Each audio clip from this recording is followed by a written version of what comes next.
നീ നിക്കണ്ട പൊക്കോ. രാത്രിയിൽ വേലായുധം വന്ന് കിടന്നോളൂ. എന്തെങ്കിലും ആവശ്യമുണ്ട് ഇങ്ങോട്ട് വിളിച്ചാൽ മതി. പൊക്കോ.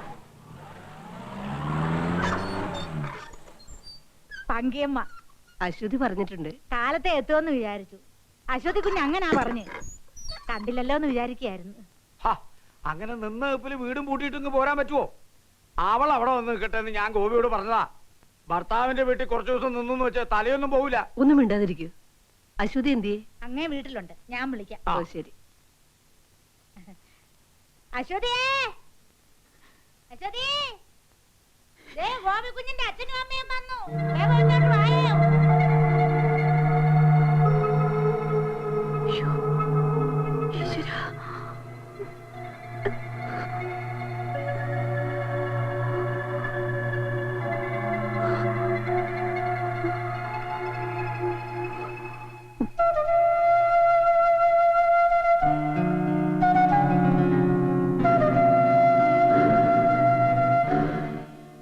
പിന്നെ പങ്കിയമ്മ നീ ഒന്ന് അഡ്ജസ്റ്റ് ചെയ്തോണം.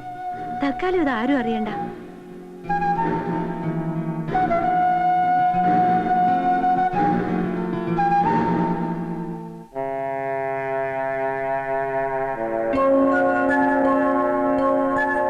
അല്ല, ആരാ ഇത്? ഈ മുത്തശ്ശി അറിയോ ചക്കരക്കുട്ടനെ? രേവതിയില്ലേ അവിടെ? ഉണ്ട്. കാലത്ത് പുറപ്പെടണമെന്ന് കരുതിയതാ. ഓരോന്ന് ചെയ്തു തീർക്കാതെ ഇറങ്ങാൻ പറ്റുമോ? അച്ഛനാണെങ്കിൽ 100 കൂട്ടം കാര്യങ്ങളുണ്ട് അവിടെ.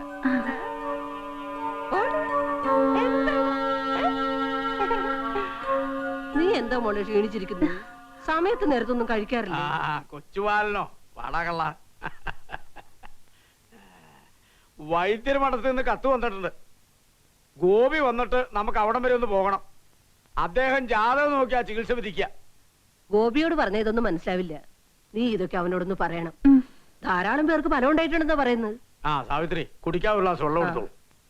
മോളെ, ബുധന്റെ തുടക്കത്തില് നിനക്ക് സന്താനയോഗമുള്ളൂ എന്ന് അദ്ദേഹം പറയണത്. അതിന് വലിയ താമസമൊന്നുമില്ല മോനെ. അയ്യോ, അപ്പുറത്തുണ്ടേ കൊടുത്തിട്ട് വരെ. ഇപ്പൊ കരയാൻ തുടങ്ങും.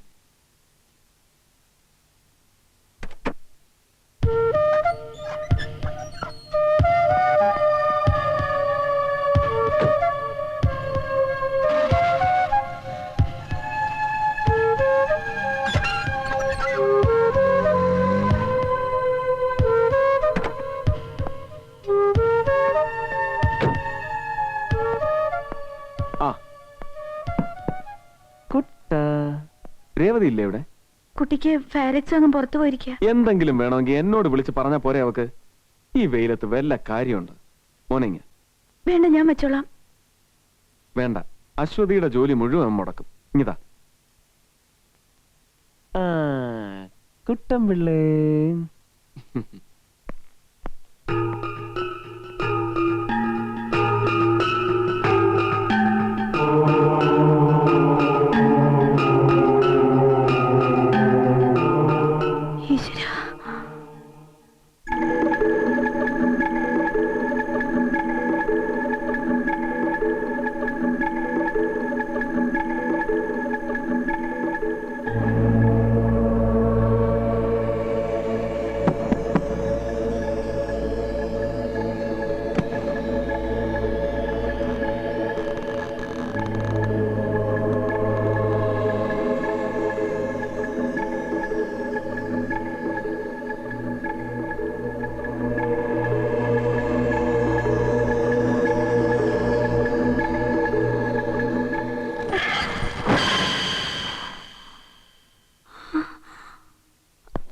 Welcome Mrs Revathi Balachandran.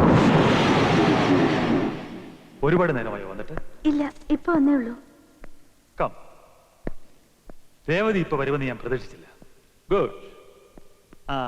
കുടിക്കാൻ കോഫി, ടീ? വേണ്ട, താങ്ക്സ്.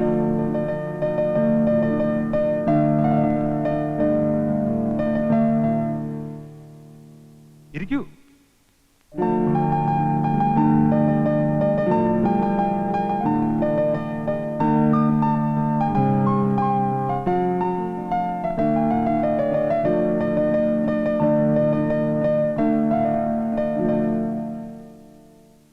സത്യത്തിൽ ബോട്ട് ക്ലബിൽ വെച്ച് കണ്ടുമുട്ടിയപ്പോ എനിക്ക് വിശ്വസിക്കാനായില്ല. You are change a lot, really change a lot. വേഷത്തിനും ഭാവത്തിലും ഒക്കെ ഒരു മാറ്റം. പക്ഷെ ആ പഴയ സ്മാർട്ട്നെസ് അതായിരുന്നു എനിക്കിഷ്ടം. ഓ, ഇപ്പൊ കുടുംബിനിയായല്ലോ, അതിന്റെ ഒരു മാറ്റം അല്ലേ?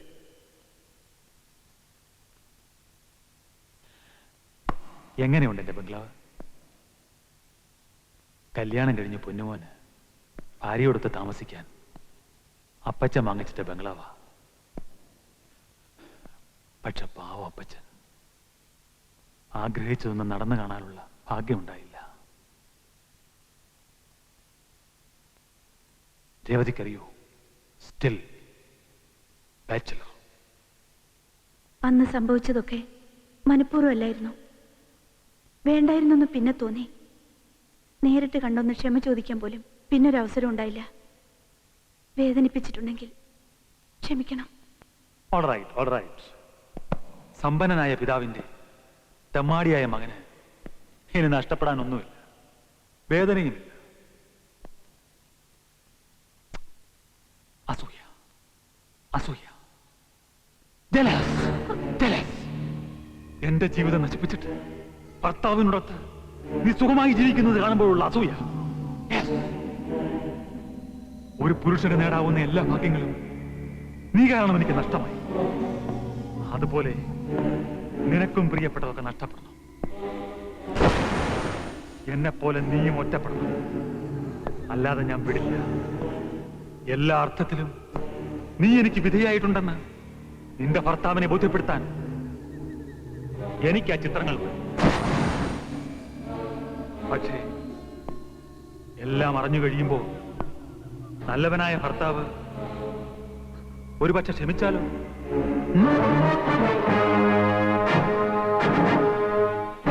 അതുപോലെ എനിക്ക് ഒരു സ്ത്രീ ഒരിക്കലും നഷ്ടപ്പെടുത്താൻ ആഗ്രഹിക്കാത്തത് നിനക്ക് നഷ്ടപ്പെടണം. അത് നിന്റെ ഭർത്താവ് അറിയണം.